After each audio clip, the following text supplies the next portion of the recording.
Un marinero salvado de ahogarse, porque le tiraron del pelo. Un caballero arrinconado con una espada en el pecho. Un conquistador que pagó un continente con un ojo.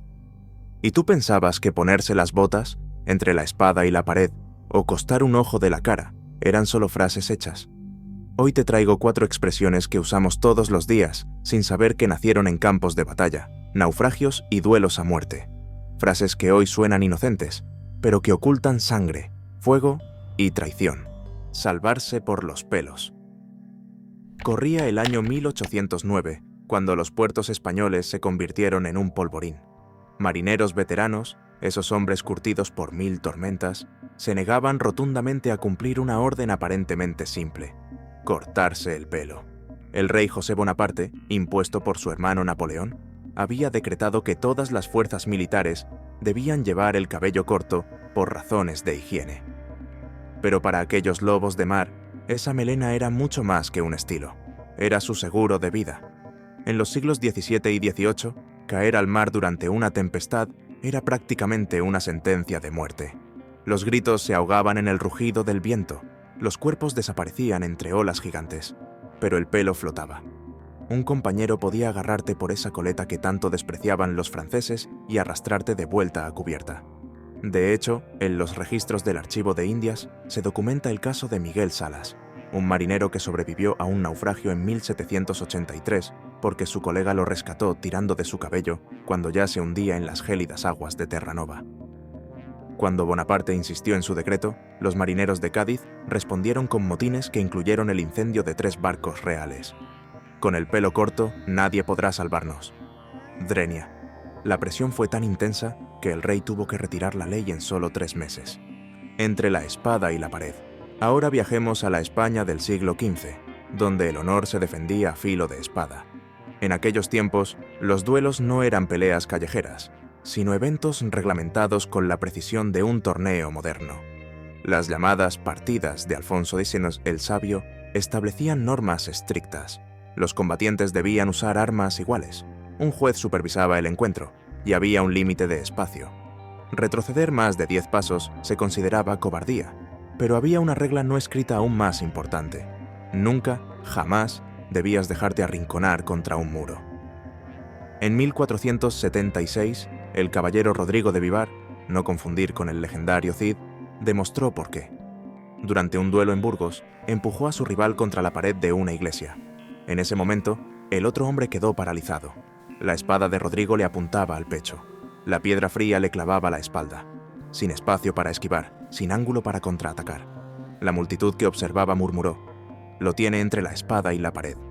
Aquella imagen se grabó a fuego en la memoria colectiva.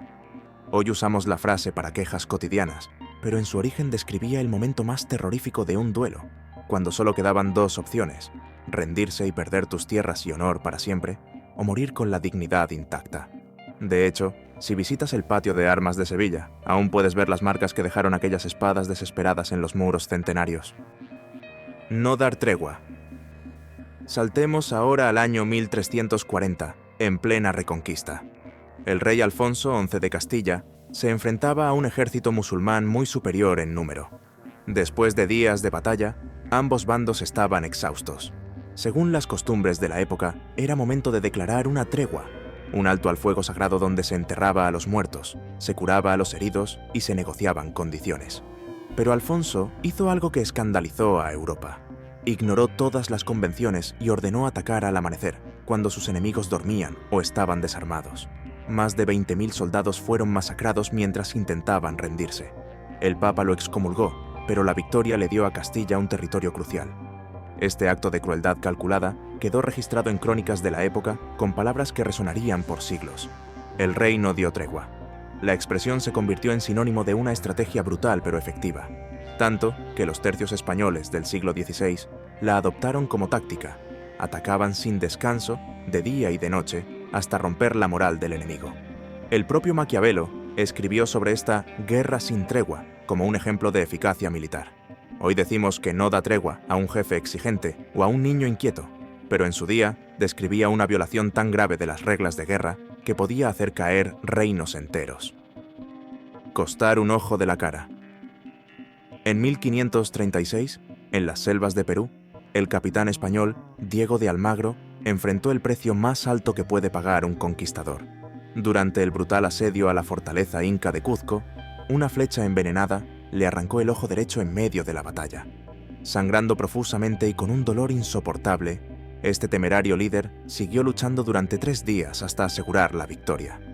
Cuando finalmente regresó ante el emperador Carlos V y le preguntaron si la conquista había valido la pena, su respuesta quedaría grabada en la historia. Defender estos territorios me costó un ojo de la cara, pero por mi rey valió cada gota de sangre. Lo que pocos saben es que esta herida no fue un accidente del campo de batalla. Los guerreros incas, astutos estrategas, habían identificado el punto débil de las armaduras españolas y entrenaban específicamente para apuntar a los ojos con sus flechas envenenadas. Era una táctica militar calculada que demostraba su profundo conocimiento del combate. Las crónicas de Indias revelan un dato fascinante. Como compensación por su sacrificio, el emperador le otorgó a Almagro vastas extensiones de tierra y esclavos, estableciendo lo que podríamos considerar el primer seguro médico del Nuevo Mundo. Este acto sentó un precedente histórico sobre cómo se compensaban las heridas de guerra. Con el tiempo, la expresión trascendió el campo de batalla. En el siglo XVIII, los comerciantes de Sevilla ya usaban la frase de manera metafórica para protestar contra los impuestos abusivos. El rey nos saca un ojo de la cara con estos tributos, escribían en sus cartas de protesta. Hoy, en pleno siglo XXI, decimos que un iPhone o una factura médica cuestan un ojo de la cara, sin imaginar que estamos repitiendo las palabras de un hombre que pagó ese precio literalmente, no con dinero, sino con carne y sangre, por la ambición de un imperio. A tumba abierta. En 1639, en los alrededores de Flandes, los tercios españoles se enfrentaban a tropas protestantes en un terreno lodoso y mortal. Pero no fue la lluvia ni el barro lo que se grabó en la historia, sino su manera de combatir. Mientras otros ejércitos se protegían tras trincheras y barricadas, los tercios avanzaban al descubierto, lanzándose al combate sin cobertura, sin retirada, sin miedo. Los cronistas flamencos describían su avance como a tombe uberte, como si corrieran hacia la muerte con la tumba ya acabada.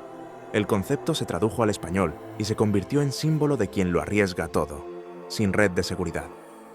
Con el tiempo, la frase se escapó del campo de batalla y se usó para describir carreras de caballos sin freno, persecuciones sin control e incluso discusiones sin filtro. Hoy decimos que alguien hace algo a tumba abierta cuando va con todo, sin medir consecuencias, pero su origen es más literal de lo que parece. Hombres que corrían de frente hacia la muerte, con la convicción de que no habría entierro digno, y aún así no se detenían. En conclusión, 5 frases, 5 huellas de un pasado donde el lenguaje se escribía con sangre, desde los marineros que se aferraban a sus cabellos para no morir, hasta Almagro pagando un ojo por un continente. Estas palabras son fósiles de nuestra historia más dura. La próxima vez que las uses, recuerda, lo que hoy es metáfora, ayer fue supervivencia. ¿Qué otra expresión crees que esconde un origen violento? Déjamelo en comentarios. Y si quieres más historias donde el lenguaje revela secretos centenarios, suscríbete, porque como decía Almagro, las palabras cuestan, pero la historia no tiene precio. Si te ha gustado este viaje al pasado escondido en tus propias palabras, suscríbete al canal. Cada semana desenterramos el origen de una expresión y la historia que esconde.